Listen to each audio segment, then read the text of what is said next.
Segunda-feira, 3 de agosto. Prefeitura de São José dos Campos recorre para tentar reabrir bares e restaurantes na cidade. Empresários do setor protestam no fim de semana em diversas cidades da região. Motorista atropela e mata frentista após abastecer o carro e sair sem pagar de posto de gasolina. E você vai ver como foi o primeiro fim de semana de missas abertas ao público no Santuário Nacional em Aparecida. Boa tarde, o Band Cidade está no ar.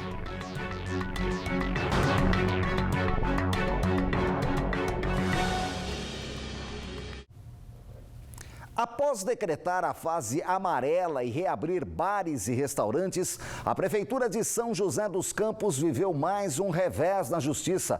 Uma decisão da segunda vara da Fazenda Pública suspendeu o decreto municipal e colocou a cidade novamente na fase laranja. Vamos ao vivo com informações. A repórter Sandra Riva está com a gente. Olá, Sandra, muito boa tarde para você. A Prefeitura já recorreu dessa decisão, não é mesmo? Inclusive, o prefeito Felício Ramute chegou a criticar a juíza que decretou esse retorno à fase laranja, não é mesmo? Mais uma vez, boa tarde, seja bem-vindo ao Band Cidade.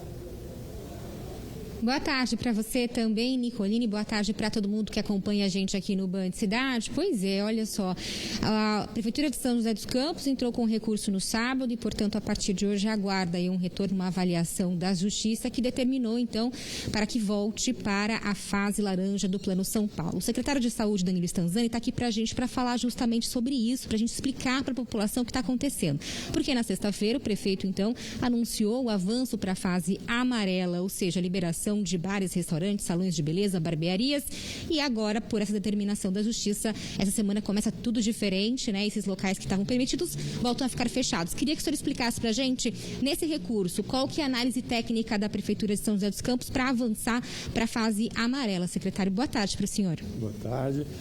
A gente usou os mesmos critérios que o Plano de Retomada de São Paulo tem usado. Algumas diferenças que a gente identificou que São José estava acabando sendo prejudicado. Talvez o primeiro deles, a gente fazia 6 semanas que a gente estava na fase laranja, mostrando uma estabilidade importante de todo do vale, né? Isso não foi levado em conta. A outra questão é a questão da sub-regionalização do Vale do Paraíba. A Diretoria Regional de Saúde já divide em 4 regiões aqui o Vale, o Alto Vale, o Vale do Paraíba, região serrana, o Vale Histórico e Litoral Norte. E todas essas 4 têm realidades totalmente diferentes uma da outra. Também pedimos essa avaliação por sub-região, que já acontece na região metropolitana de São Paulo, mas que não foi levado em conta. E um outro detalhe, talvez o mais crítico nessa história, é a forma de contabilizar os dados, né? As informações. Nós contabilizamos pela data da ocorrência, quando o paciente passa em consulta com suspeita de Covid ou quando o paciente falece da suspeita de Covid.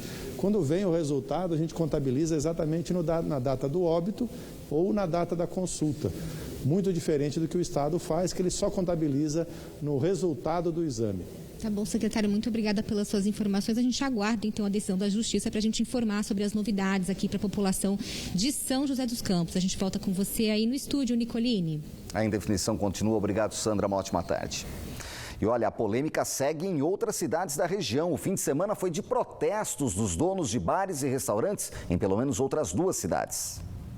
Em Taubaté, a carreata começou na Avenida Itália e percorreu os principais pontos da cidade, como a Avenida do Povo.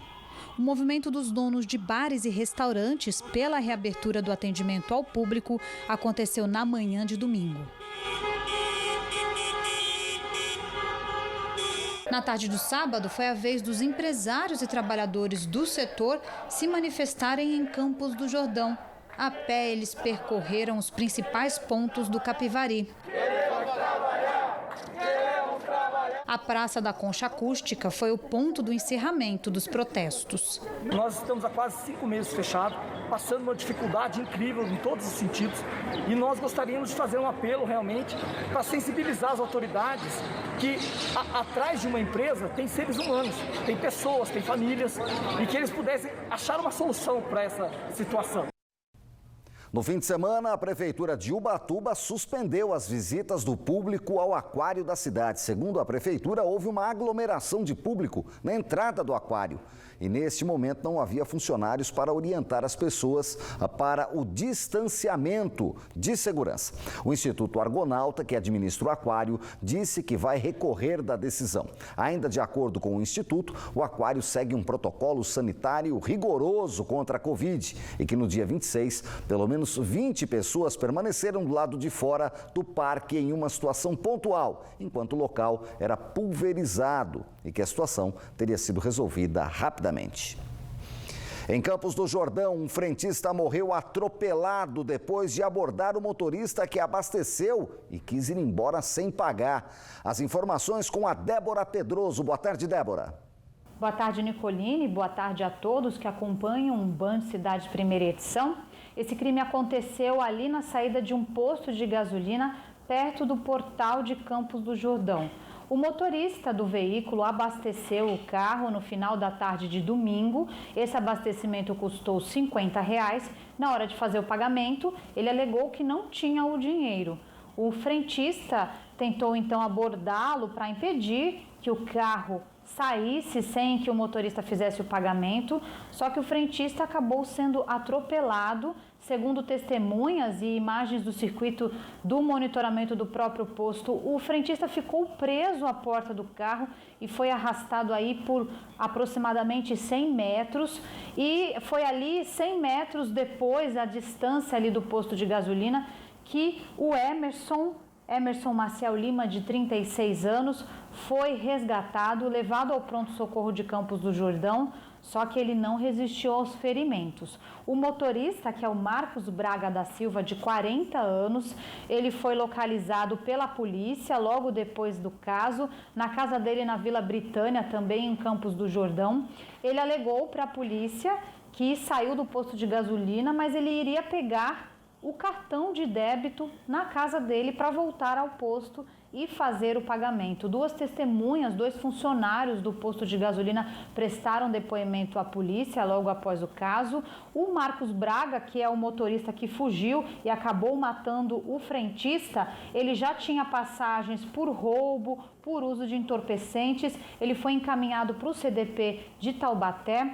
O corpo de Emerson Maciel de Lima, de 36 anos, também foi encaminhado ao IML de Taubaté para seguir todos os protocolos de apuração, de necrópsia, que devem indicar a causa da morte dele. A Polícia Civil vai continuar apurando o caso, vai usar imagens do circuito do posto de gasolina para tentar aí chegar ao fechamento desse inquérito, uma história que chocou toda a cidade de Campos do Jordão e aconteceu neste fim de semana.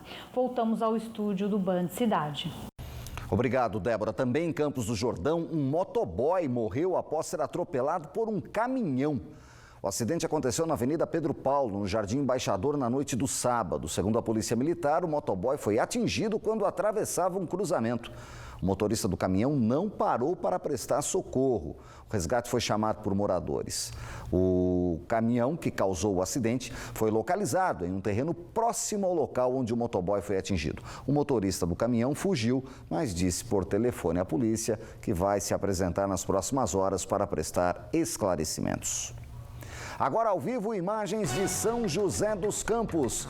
Tá aí a cidade com 23 graus, céu parcialmente encoberto, esquenta a partir de amanhã, hein? Vamos a 26. Um rápido intervalo, eu volto já com mais notícias no Band Cidade, 12h58.